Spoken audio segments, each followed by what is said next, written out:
Hello అండి, welcome back to our channel. ఈరోజు story అందాల రాక్షసి సీజన్ 2 ఎపిసోడ్ 69. ఇక స్టోరీలోకి వెళ్తాయి. విక్రమ్ పోలీసుల వైపు చూస్తూ తనను తాను పరిచయం చేసుకొని, నేను డైరెక్ట్గా పాయింట్కి వస్తున్నాను. సుమిత్ మర్డర్ మోటో ఏమై ఉంటుంది సిఐ గారు, ఎనీ క్లూ అని పొలైట్గా అడుగుతాడు. అప్పటికే విక్రమ్ ఎవరో తెలుసుకున్న సిఐ ఇద్దరు వైపు చూస్తూ విక్రమ్ మోహిత్లను తీసుకుని రూమ్ బయటికి నడుస్తూ, దీని వెనక ఉన్న సీక్రెట్ మోటివ్ కనిపెట్టడానికి నాకు కొంచెం టైం పట్టొచ్చు సార్, బట్ ఇది డెఫినెట్గా ఎవరో కావాలనే ప్లాన్ చేసి ఆ అబ్బాయిని చంపారని మాత్రం ఖచ్చితంగా చెప్పగలను. అంత ఖచ్చితంగా ఎలా చెప్తున్నారు సిఐ గారు? ఎవిడెన్స్ ఏమైనా దొరికిందా? నో సార్, వాడెవడో కానీ ఒక్క క్లూ కూడా దొరకకుండా చాలా జాగ్రత్తగా ఈ మర్డర్ చేశాడు. ఈవెన్ సీసీటీవీ ఫుటేజ్ కూడా కొన్ని నిమిషాల పాటు వర్క్ చేయలేదు మోహిత్ గారు.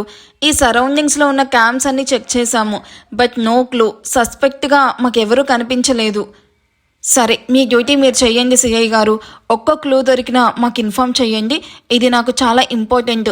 ఇది ఎవరు చేశారో కానీ వాడికి మాకు చాలా విషయాలు లింక్ అయి ఉంటాయి. వాడు ఎవరో తెలిస్తే తప్ప మా వెనుక ఉన్న ఆ శత్రువు ఎవరో మాకు తెలియదు. షూర్ సార్, నా డ్యూటీ నేను చేస్తాను. ఈ కేసు మీద స్పెషల్ ఫోకస్ పెట్టి మరి వాడు ఎవరో తెలుసుకుంటాను. ఓకే, కీప్ ఇన్ టచ్ అని ఇద్దరు సీఐకి షేక్ హ్యాండ్ ఇవ్వగానే సీఐ వాళ్ళతో కాసేపు మాట్లాడి కానిస్టేబుల్తో అక్కడి నుండి వెళ్ళిపోతాడు. ఏంట్రా ఇది? ఈ సుమిత్ను చంపాల్సిన అవసరం ఎవరికుంది? మేబీ భువన్ శత్రువులు ఎవరైనా అటాక్ చేసి ఉండొచ్చు కదా. భువన్కి మ్యారేజ్ అయిన పిల్లలు ఎవరూ లేరు కాబట్టి, తన ఆస్తులకి భువన్ తర్వాత ఉండేది సుమిత్నే వారసుడు కాబట్టి, సో తనను లేకుండా చేస్తే ఆ ఆస్తి వాళ్ళ సొంతం చేసుకోవడానికి ఎలాంటి అడ్డు ఉండదు అని తనని చంపేసి ఉండొచ్చు కదా. Think that way. లేదు విక్కీ, నువ్వు చెప్పినట్టు ఆస్తి కోసమే అయితే డాక్యుమెంట్స్ మీద సైన్ చేయించుకొని వదిలేసేవాళ్ళు. సో ఇది ఆస్తి కోసం జరిగిన మర్డర్ కాదు. ఏదో పర్సనల్ గ్రడ్జ్ పెట్టుకొని వాంటెడ్గా చంపేశారు. పర్సనల్ గ్రడ్జ్ పెట్టుకోవడానికి Sumit is not a rowdy Mohit. తను చదువుకున్నవాడు. పైగా భువన్ ఆఫీస్లో అకౌంట్స్ చూసేదాన్ని సుమిత్ని. భువన్కి శత్రువులు ఉన్నారు అంటే నమ్మొచ్చు, బట్ సుమిత్ మీద అంత పగ అండ్ అది కూడా ప్రాణం తీసే అంత ఎవరికుంటుంది? డోంట్ నో విక్కీ, బట్ ఇది మాత్రం ఆస్తి గురించి అయితే కాదు. దీని వెనుక ఎవరో ఉన్నాడు. వాడు మనకి కూడా శత్రువే. వాడు ఎవడో కనిపెట్టాలి. సో మనం ఒకసారి భువన్ వైఫ్ని మీట్ అయ్యి ఆవిడతో అన్ని విషయాలు మాట్లాడితే తప్ప మనకి క్లారిటీ ఉండదు. తన హస్బెండ్ చనిపోయింది ఆయుష్ వల్లి అని తెలిసి కూడా తను మనతో ఎందుకు మాట్లాడుతుంది మోహిత్? ట్రై చేద్దాం, ముందు పద. ఆశ ఈ టైంకి లేచే ఉంటుంది అని ఇద్దరు తిరిగి హాస్పిటల్కి స్టార్ట్ అవుతారు. ఎలా ఉన్నావు అభి అంటూ బొకే చేత్తో పట్టుకుని తన పక్కనున్న చైర్ మీద కూర్చుంటూ అడుగుతున్న చేతన్ని చూసి బాగానే ఉన్నట్టు తలూపి చేతనిచ్చిన బొకే అందుకుని అనిత చేతికిస్తుంది. నీకు ఇలా జరిగిందని నాకు నిజంగా తెలియదు అభి. తెలియగానే మోహిత్ సార్ని ఒక గంట సేపు రిక్వెస్ట్ చేస్తే ఇదిగో నిన్ను చూడడానికి 5 minutes పర్మిషన్ ఇచ్చారు. హాస్పిటల్లోకి ఎవరిని కూడా అలో చేయడం లేదు. సెక్యూరిటీ కూడా చాలా టైట్గా ఉంది. అభి సైలెంట్గా చేతన్ చెప్పేది వింటూ ఉంటుంది, కానీ ఏమీ ఆన్సర్ ఇవ్వదు. అభిను అలా చూసిన చేతన్, అభి ఏమైంది? ఎందుకలా సైలెంట్గా ఉన్నావు? పెయిన్ ఏమైనా ఉందా? డాక్టర్ని పిలవనా? నో చేతన్, అదేమీ లేదు. ఎంతో హ్యాపీగా ఉండే నా ఫ్యామిలీ ఇవాళ ఇలాంటి బ్యాడ్ సిచ్యువేషన్ ఫేస్ చేయడానికి అండ్ అక్క దగ్గర బావ గురించి హైడ్ చేయడానికి నేనే రీజన్ అంటూ ఏడుస్తూ కన్నీళ్లు తుడుచుకుంటూ ఉంటుంది. వాట్ ఈస్ దిస్ అభి? నీ వల్ల ఇలా జరగడం ఏంటి అని అభి చేతిని సున్నితంగా ప్రెస్ చేసి, నువ్వు మాత్రం ఇలా జరుగుతుంది అని కలకన్నావా? లేదు కదా. ఆ టైంకి అలా జరగాలి అని ఉంది, అని జరిగిపోయింది. That's it. అనవసరంగా నీ వల్లే జరిగింది అని బాధపడ్డం ఆపి త్వరగా నార్మల్ అవ్వు. ఇప్పుడు అశ్రిత గారికి కావాల్సింది ధైర్యం చెప్పే మనుషులు. తనకి ఇంకా ఆయుష్ అన్న కండిషన్ గురించి తెలియదు. సో తనకి తెలిసాక మోడల్ సపోర్ట్ ఇవ్వడానికి నువ్వు తన పక్కనే ఉండాలి. జరిగింది ఎలాగో మార్చలేం కాబట్టి ఈ టైంలో నువ్వు మీ అక్కకి ఇవ్వగలిగేది ధైర్యం, తన పక్కనే నిలబడ్డం. నేను ఇంతకంటే ఎక్కువ చెప్పలేను, ఎందుకంటే you are not a kid అని అభి తల నిమిరి, నువ్వు త్వరగా కోలుకోవాలి అని మనస్ఫూర్తిగా కోరుకుంటున్నాను అని చిన్న స్మైల్ ఇచ్చి అనిత కాలికి నమస్కరించి వెళ్ళొస్తానా ఆంటీ అని వెళ్తున్న చేతన్ని చూసి అభి ఆలోచనలో పడితే, చేతన్ని చూసిన అనిత, ఈ అబ్బాయి అభి జీవితంలో ఉంటే అభి సంతోషంగా ఉంటుంది. ఇంతలా అర్థం చేసుకునే అబ్బాయి దొరకడం నిజంగా అదృష్టం అని మనసులో అనుకుంటూ ఉంటుంది. ఇప్పుడు ఏంటి, చేతన్కి అభికే ఉన్న పెళ్లి చేస్తుందా ఏంటి ఇవిడ? ఏదైనా అకేషన్ ఉంటే తప్ప పర్టికులర్గా టెంపుల్కి వెళ్ళని నిషాన్ ఆయుష్ల పేరు మీద టెంపుల్లో పూజ చేయించి ముందుగా ఆయుష్ ఉన్న రూమ్లోకి వెళ్తాడు. బెడ్ మీద చుట్టూ మెషిన్స్ మధ్య ప్రాణం లేని బొమ్మలాగా పడుకోనున్న ఆయుష్ని చూసి నిషాన్కి అడుగు ముందుకు పడక ఉన్న చోట నిల్చుకొని కన్నీళ్లతో ఆయుష్ వైపు చూస్తూ ఉన్నాడు. రాయల్ బ్లూ కలర్ సూటు, చేతికి రోలెక్స్ వాచ్ అండ్ కళ్ళకి గాగుల్స్, నడకలో రాజసం. చిరుత లాంటి పదునైన చూపులతో గంభీరంగా ఆయుష్ నడుస్తూ ఉంటే అచ్చం సింహం నడుస్తున్నట్టే ఉంటుంది. అలాంటి ఆయుష్ను ఇలా చుట్టూ మిషన్స్ మధ్య చూస్తూ ఉంటే నిషాన్కి ప్రాణం పోతున్నట్టుంది.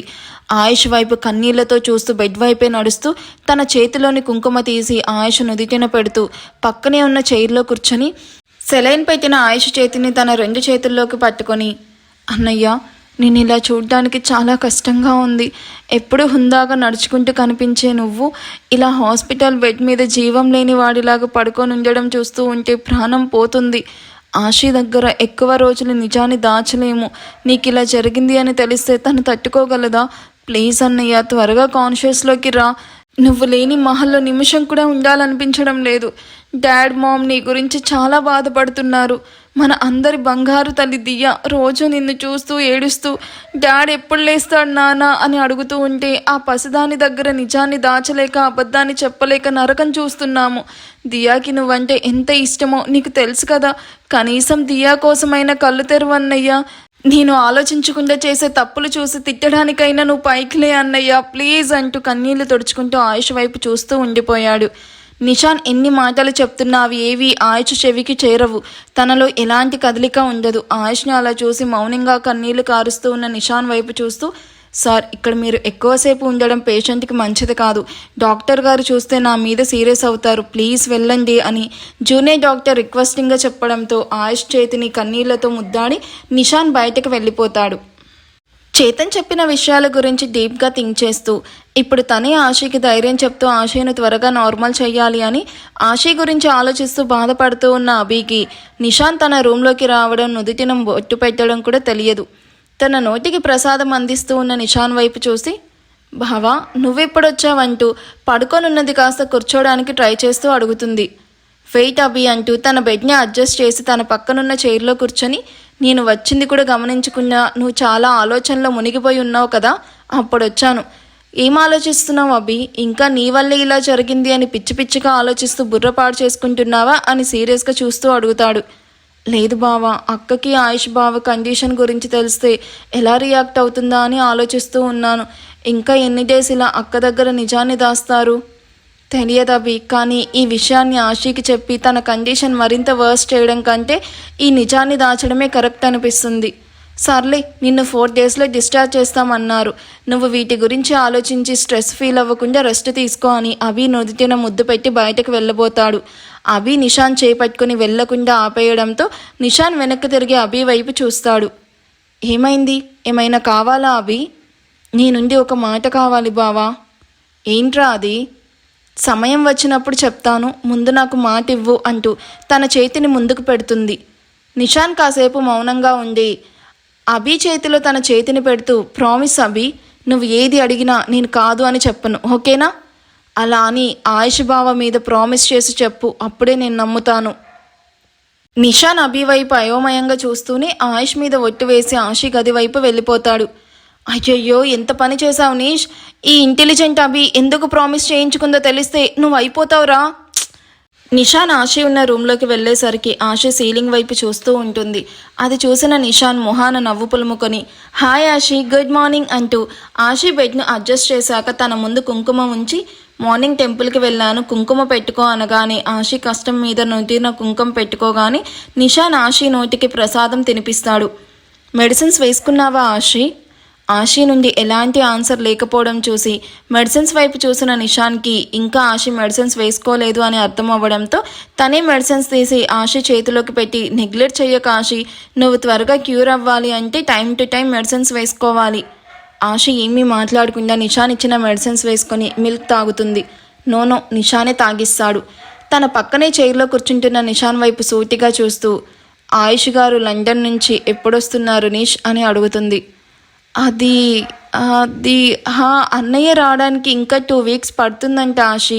కాల్ చేసి చెప్పాడు, అప్పుడు నువ్వు పడుకున్నావు, అందుకే నిన్ను డిస్టర్బ్ చేయలేదు అని తడబడుతూ చెప్తాడు. ఆశీ నిషాన్ వైపు చూస్తూ, కమ్ క్లోజ్ టు మీ అని పిలవగాని తన పక్కకు వచ్చిన నిషాన్ను కోపంగా చూస్తూ చేతికి ఉన్న సెలైన్ పీకేసి తన శక్తి మేర నిషాను లాగి పెట్టుకొట్టి ఇంకా ఎన్ని డేస్ నా దగ్గర ఆయుష్ గురించి దాస్తారు అంటూ కోపంగా ఏడుస్తూ అరుస్తూ ఉంటుంది. అది విన్న నీష్, ఆషీకి ఆయుష్ గురించి నిజం తెలిసిందా? నిషాన్ ఇప్పుడు ఏం చేయబోతున్నాడు? గెస్ట్ చేస్తూ ఉండండి, మనం రేపు మాట్లాడుకుందాం. ఈ ఎపిసోడ్ నచ్చితే ప్లీజ్ లైక్ చేసి హైప్ ఇవ్వండి. Thank you for watching. Bye.